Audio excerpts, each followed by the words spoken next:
Okay, everyone, welcome back. We are doing now lesson 5 of Learn Russian, speaking about places in time, prepositions v and na. V means in, very simply, it's the Russian word for in, and na has, it has, I guess, a few different meanings, but generally it means like on, in the sense of like on top of something.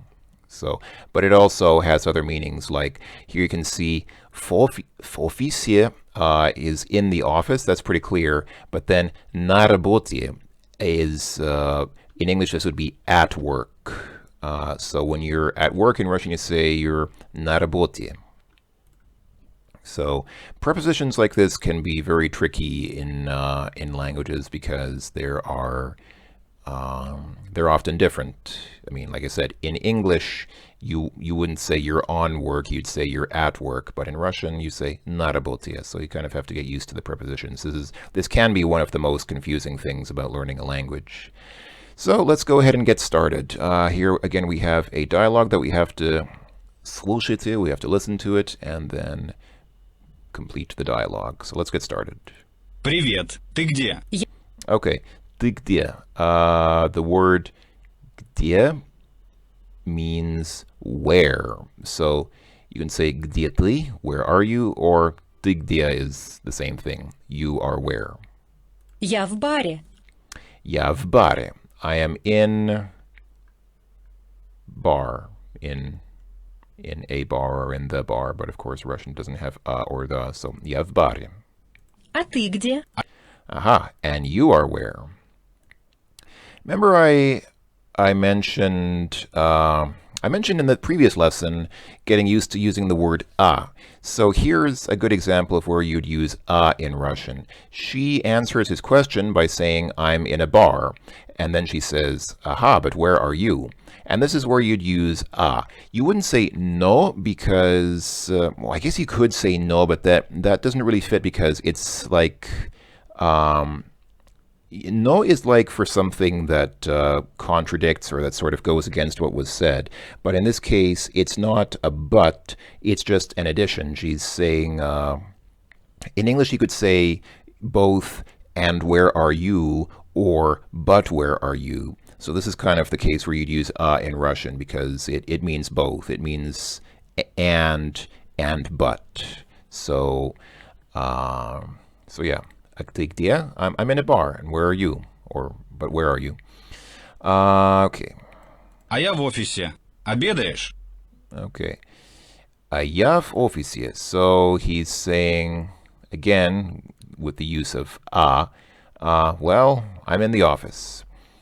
Обедаешь. What is обедаешь? He's asking, it's a verb. You can tell by the ending sh with the soft sign. He's asking if she's обедаешing, but what is обедаешь? Обедать is to have dinner or lunch. Okay, so he's asking, are you eating? Да. А ты работаешь? Как обычно. Okay. And then she says, and are you working? Okay, that was the first dialogue. Let me just clarify what is обычно? Is that in the vocabulary here? Let's find out. Обычно. Oh, usually. Okay, so as usual. Как обычно, as usual. Okay. Где мои документы? Okay. Где мои документы? Where are my documents? Ты. В папке. В папке. Papke is, I should make a habit of not skipping over words that I don't know. Papka is folder. Okay. So, in the folder. Где папка? Okay, I can already see where this is going. Где папка? Where is the folder? If you're wondering why papka is the word for folder, but here he says papke, it's because she's saying in the papka. So when things are in the papka, then it becomes papkie because it's a different case. I'm sure we'll learn more about that later. I don't want to dwell on that too much now, but that's the reason. На столе. На столе. Once again, the normal word for table is stol. Here he says stol, but because she's saying on the stool, it's a different case, and so it's na stolje, not na stol. Na stol is incorrect, but na stolje is correct. Где этот стол? Yes, I kind of figured it was going to go like that. Where is the table? В комнате номер 5. Где это? Yeah. In room number 5. Where is that? Okay. And this is the director. The director apparently doesn't know his own company very well. Well, perhaps that is typical. Okay, answering the question где, where. So just like in English, you have situations where you'd say the, in, but other situations where you'd say na. So I'm not going to read this whole thing, but obviously, just as in English, in Russian you say, I'm in Europe, in America, in Moscow, in the city, in an institute, in a university, in a restaurant. Yeah, all of these, I think. В доме. This is an example of where things diverge. In English, you usually say I'm at home. In Russian, you say in home. В доме. So if you're в доме in Russian, that means you're at home. В самолет. Okay, in an airplane, in a room, in a table. I may be misunderstanding that. That literally seems to mean in a table. Okay, I'm not gonna, hold on. I'm curious, if I try to translate, I should probably try to translate that and see what I get as a translation, because, yeah, it appears to literally mean in the table. I'm not sure how to interpret that, to be honest. Okay. In any case, but use na if you're, for example, on an island. And this is exactly the same as in English. In English, you're not in an island, you're on an island. So Cuba, of course, is an island. So, yeah, in English, you could say I'm in Cuba, but because it's an island in Russian, it'd be more typical, I guess, to say you're on Cuba. Na Volge, the Volga is, of course, a river in, at the shore of the river. So if you're at the shore of the river Volga in Russia, then you say you're na Volge, on the Volga, literally, but meaning like at the Volga or on the banks of the Volga River. Similarly, Lake Baikal is one of the most famous lakes in Russia. So if you're na Baikalye, that means you're at the shore or close, like at the perimeter of the Lake Baikal.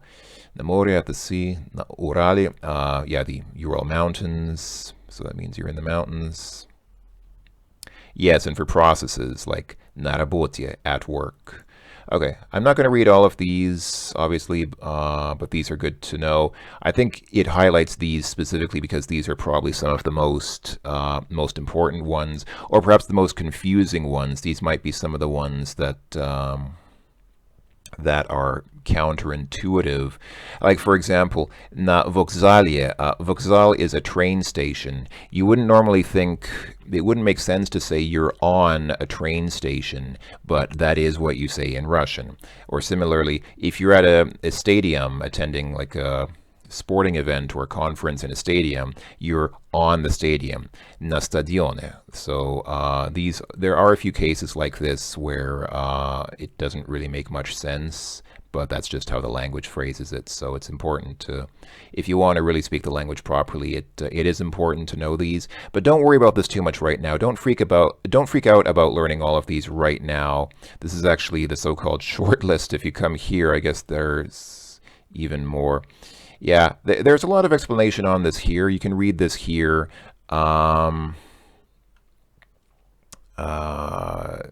Yeah, and then there's some cases like, yeah, exactly. For the metro, for the subway system, you can say you're v metro or na metro.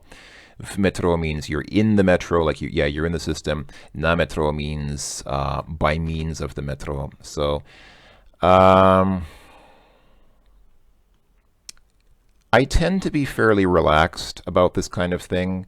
for the simple reason that this comes only with time. Like I said, don't freak out about trying to memorize every one of these now. This is not something that you need to know off the top of your head at this point.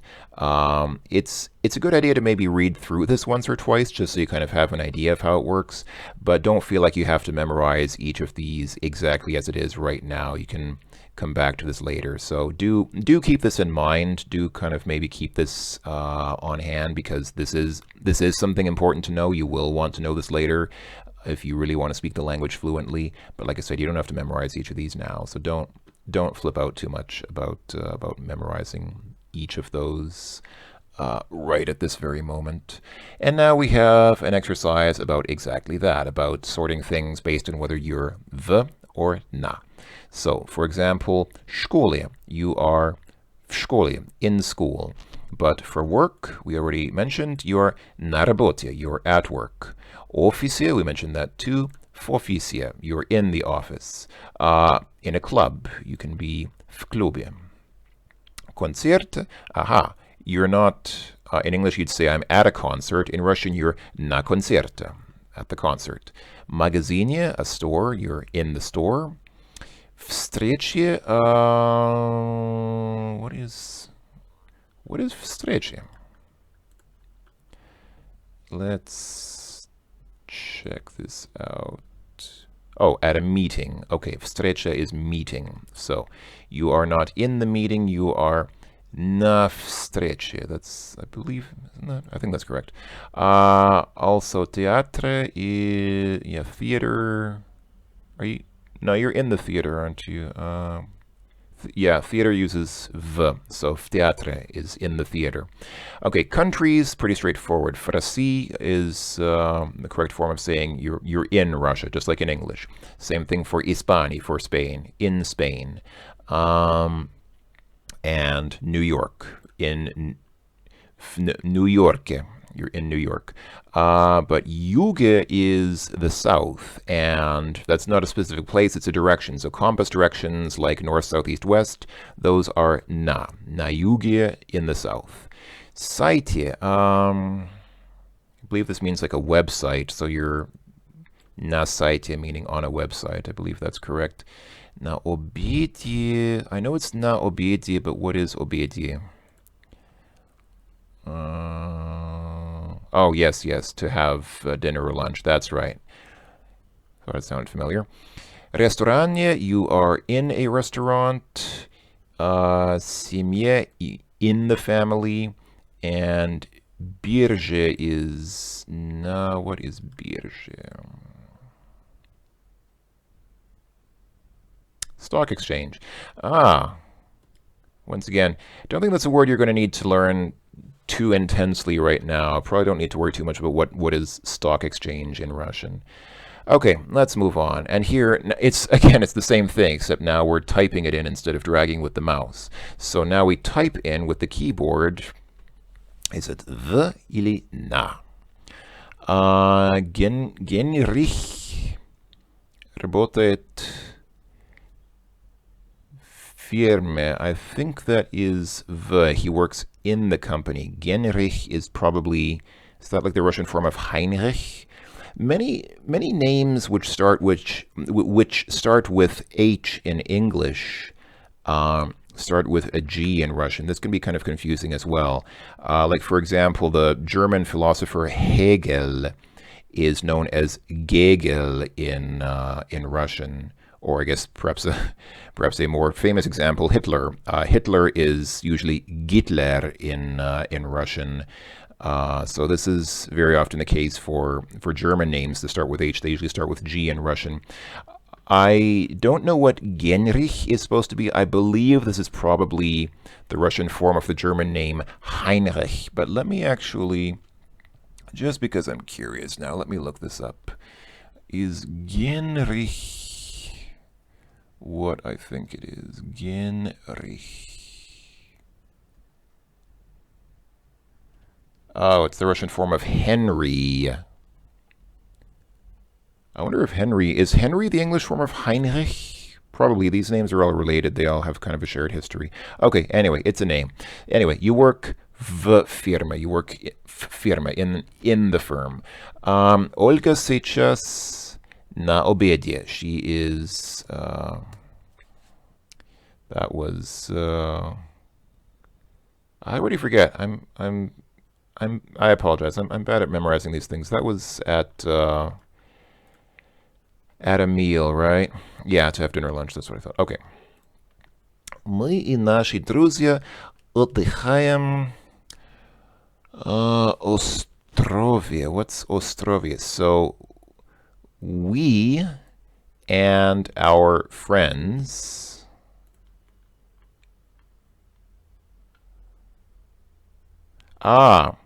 Ostrov is island, and отдыхать is to rest or have holidays. So, okay, so we are going to have a vacation on an island. And as I mentioned, in Russian, just as in English, you're on an island. But bar, you are in a bar. Muž pьет пиво в баре.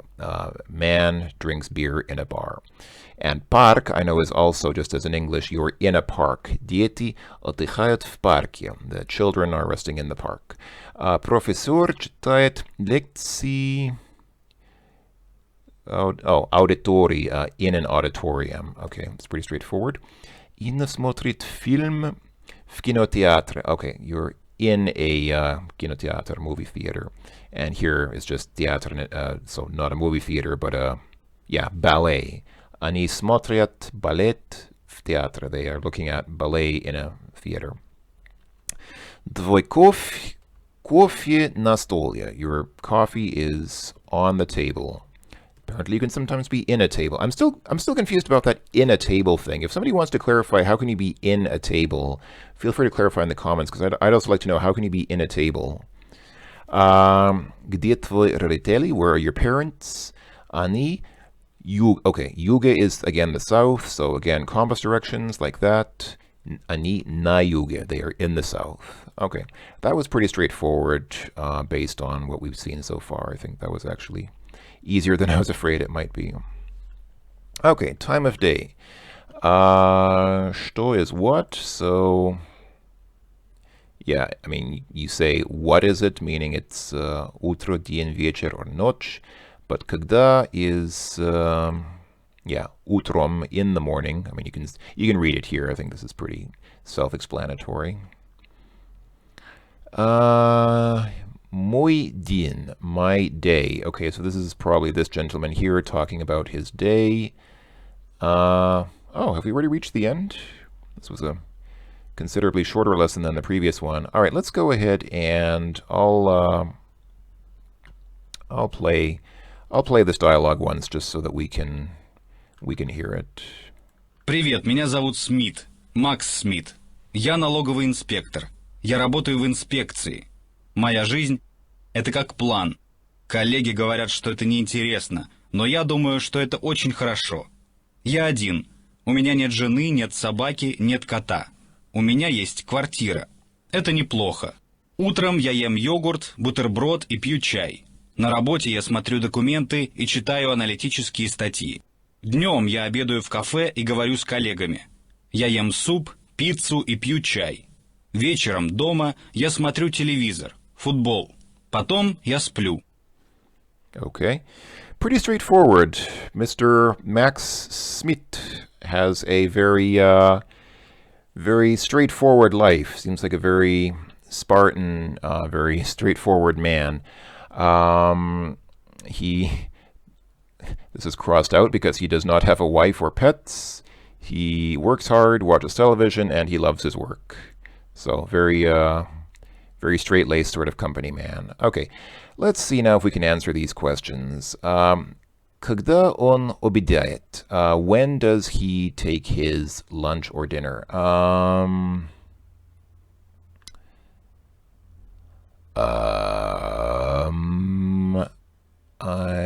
When does he talk about eating here? Dнем. Okay. He обедает днем. I'm just going to copy and paste that here. I wonder, will it actually take that? Will it actually accept днем as an answer? I don't know. We'll find out, I guess. Когда он работает? Also during the day. Actually, does it say here when he works?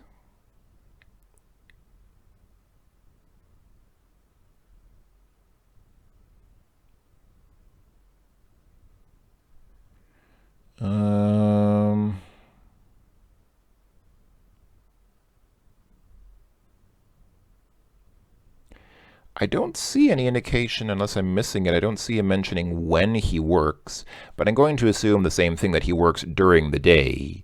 So dnем means during the day, equivalent to tagsüber in German. I'm going to assume that's the correct answer here, and if not, I can look it up later.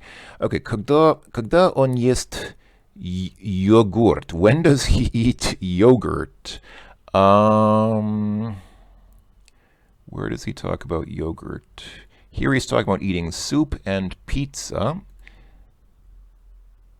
Oh, here we go. Утром. He eats yogurt утром, in the morning. Okay.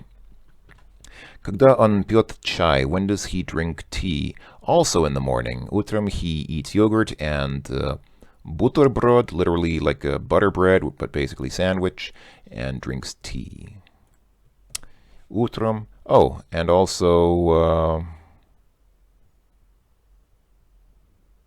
днем. He also drinks tea at work. So he drinks tea in the утром, in the morning at home, I suppose, and then днем at work with colleagues.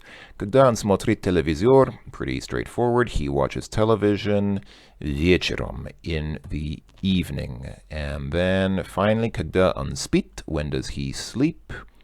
Here he just says потом, after that, but we can assume that the correct answer is probably ночью, at night. Yes, all right. And that was that. Okay, this was a considerably shorter lesson than the previous one. Hopefully pretty straightforward. I think we got everything. I think everything is pretty clear. So yeah. So this has been lesson 5. Next time, if you look at the lesson list here, next time you can see after lesson 5 there is a test. So next time we'll do our test for lessons 1 through 5. Should be a lot of fun because taking tests is always a thrill and a half. So we'll hopefully next time take the test for lessons 1 through 5 and get good results. So I will see you then, folks. Until then, thanks for watching and see you later.